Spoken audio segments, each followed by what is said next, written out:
Hi everyone, welcome to my studio and to today's video where I'm going to make another colour comparison video. One where I show you my best selection of soft pastels in a particular colour group.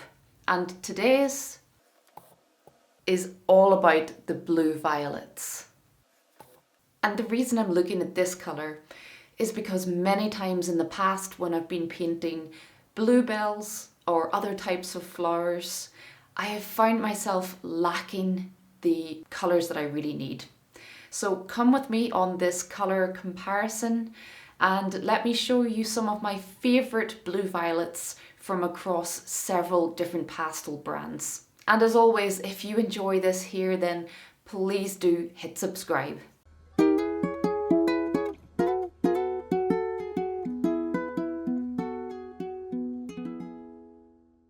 I have lots of videos like this, reviewing different colours or just different pastel materials in general. But if there's another colour group in particular that you think would be really interesting for me to compare, then do let me know. But this is my most recent bluebell painting and probably the reason why I'm making this video right now. I've painted lots of bluebells in the past, and then I went and gathered together all of these BVs, these blue violets, and I just haven't got around to making this video. So now seems like a good time when I've got such a big bluebell painting sitting right here in my studio. But let's have a look at all of my blue violets now. I bought a lot of these from Dakota Pastels in the US, who were fantastic at sending me a selection based on what I wanted. I asked specifically for the type of blue that would work for bluebells. I use predominantly the Unison pastels in my work, but in more recent years I have started to cherry pick certain colours from across the brands to give me the absolute best selection of colours to work with. And sometimes it's really hard to purchase colours online without seeing them. So that's why I tend to buy a lot of different brands and then try them out so you don't have to. So before I make some swatches, I'll just tell you what brands we've got here. I have organised them into two lots, and we've got the darker purple blue violets over here, and then the slightly lighter, more bluey kind of blue violets over here, and they're slightly lighter in tonal value. So we've got a couple of Blue Earth pastels, we've got a couple of Unisons, a couple of Diane Townsends, we've got 3 Mount Vision, an Art Spectrum, a couple of Richeson, we've got 4 Sennelier pastels, a couple of Henri Roché, a couple of Schmincke, a couple of Ludwigs, an Earthberry, 3 different Girault, and 1 of the PanPastel. So for this experiment, I kept it all to soft pastels only, so no pastel pencils, no harder pastel sticks, because normally if I'm painting something vibrant like flowers, or if I'm looking for a blue violet injection of colour in my painting, it'll be the soft pastel sticks that I turn to for this. But just look at this dreamy set of blue violets. These are some of my absolute favourites to work with, and I'll tell you more about them just after. So I'm just going to give you a quick rundown on what my favourites from this selection are and why. Because obviously all of these violet colours, these blue violets, they're all slightly different, and it really does depend on what you're looking for in your painting. Normally, if I'm painting flowers or something where it requires this type of colour, I'll likely need maybe 3 different versions of it. So a darker one to lay down first, then some kind of a mid-tone and a lighter highlight color as well. And if you don't want to lose your vibrance, you want to really stick within the mid-tones, even for the highlights. So just to show you, the 3 colors from this that I used for my recent bluebells was this Mount Vision as my dark, this Blue Earth was my mid, and this Unison Blue Violet was my highlight color.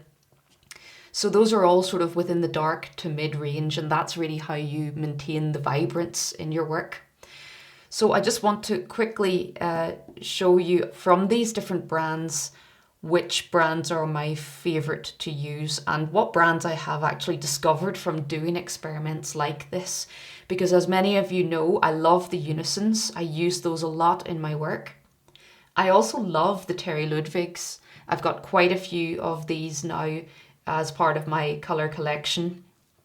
But ones that I don't have as many of, that I would like to have more of, these Blue Earths. These are so creamy and lovely. The texture is so nice. They're soft without being crumbly. And I would say that the Blue Earth, the Art Spectrum, and the Richeson Pastels are all quite similar. They're very creamy. They flow onto the paper in the most beautiful way. I love using those. And the same really with the Mount Visions. These work very nicely. They're perhaps just a tiny, tiny bit harder than those I just mentioned. But the plus side is, look at the size of the stick that you get. They are really good value. And they also come in a beautiful range of colours. The Diane Townsends, I really love the colour range, and I like the idea of having these bigger pieces of pastel. And I've just crumbled this one, which isn't the fault of the pastel. I actually dropped this one earlier, so that's why it's crumbling. The Diane Townsends, I just haven't got along with them. I think it's possibly the shape of them. So a beautiful pastel, but I haven't really had enough of a try of these to really fall in love with them. The Senneliers, I love the colour selection of the Senneliers. I think they are a really good quality pigment. My main issue is that I know if I take this entire plastic wrap off the pastel, I will end up just crumbling these. Any that I've tried to use before, they just don't survive very long. They crumble a bit like this, as if I've dropped them. So I find the Senneliers really, really soft to use, and I'm not very heavy-handed when I work. I mean, I'm not the worst, but I do know lots of artists who use them, so obviously some people do not crumble them into dust. And I mean, the colours are fabulous. I really like the colour range from Sennelier. The Schminckes, these again are a brand that I just don't have an awful lot of experience with. I think the quality of them is really good. A bit like with the Senneliers, anytime I have tried to use one, I found them just a little bit crumbly. Like with all of these other ones, I would happily break a pastel to get the sharp edges that I need. Whereas with this Sennelier and the Schmincke, I'm not sure I would be confident enough to go breaking up the pastel sticks without them crumbling into pieces. Over here we have the Henri Rochés. These, of course, are a very old brand that has been around for many years. They do cost a lot of money. These were 2 colours that they actually sent me when I told them that I was searching for good bluebell colours. So they handpicked these 2 shades for me. And I've got to admit, that one, that really dark purple, that is beautiful. You've got to really see that in person. That really is so rich and deep. And the same with the other one, it's a very rich colour. So I love the Henri Rochés for the colours and the richness of the colours. But to be honest, they're a little bit out of my price range and probably a lot of people's price range. And to be honest, the Terry Ludwigs, if you're looking for darks, it's hard to beat the Terry Ludwigs, because this darker purple here, that's not far off the Henri Roché. And Terry Ludwig has such a fantastic range of dark pastels. This is why I've really grown to love the Terry Ludwigs and to have more of them in my collection. Over here we have Earthberry, which is a relatively new brand. They've not been that long on the scene. And I included this one because I have one of their sets which has some lovely kind of neutral violets and lilacs. So this would be one of the more dull colours that I included. Because a lot of their colours are a bit less vibrant. They're very natural in their colours. But this one is also very nice. And I could imagine that being quite useful for some different lighting effects. But not really the type of vibrance that I'm looking for in this selection. Next we have the Girault. And these would be another brand that I would love to have more of. I absolutely love these pastels. And I have used this particular one in a painting of some snow. And these are a little bit harder, but at the same time, they go on so beautifully. They are quite creamy. They're not hard and scratchy. They're really creamy. And they come in a very nice stick shape as well. So yeah, I would happily have more of those. And then finally, we have the PanPastel. I don't really talk that much about these, to be honest, mostly because I'm not such a fan of having to use a tool with which to apply the pigment.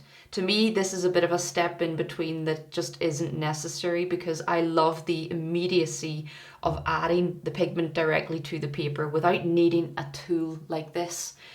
So that's the main reason that I don't use the PanPastels. They're a very good quality pigment. The colour of this one is very nice.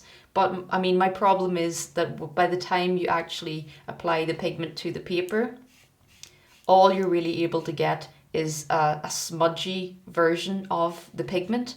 Whereas with all of these other ones, I can smudge it if I need to. But if I need a very direct and strong mark, I can also do that, which I can't do with the PanPastels. So for me, my favourites are the Blue Earth, the Unison, Art Spectrum, Richeson, Mount Vision, Terry Ludwig's of course, and the Girault. I would happily have millions of any one of those brands. Although I approached this from the angle of searching for the best bluebell colours, that is not the only place that I will use these particular blue violets, because I love to throw blue violet at my paintings, whether it's in vibrant shadows on the sand or snow, for example. It's not just flowers where I love to inject some vibrant violets. So hopefully this video might help you to select some beautiful blue violets for your paintings and perhaps save you a little bit of expense at the same time. High quality soft pastels are not cheap, and that is why I like to do these videos, so that maybe it prevents you from buying the wrong materials and spending lots of money. Do have a look through my playlists here on YouTube, as I've done this same kind of experiment with other colours. For example, finding the blackest black, the brightest white, and I've also compared a lot of different pastel papers too. And just to mention, you can also learn from me over on my Patreon channel, where you gain access to my full library of tutorials. And honestly, I don't make very much money from my YouTube channel, so it's the support that I get on my Patreon that funds these videos right here.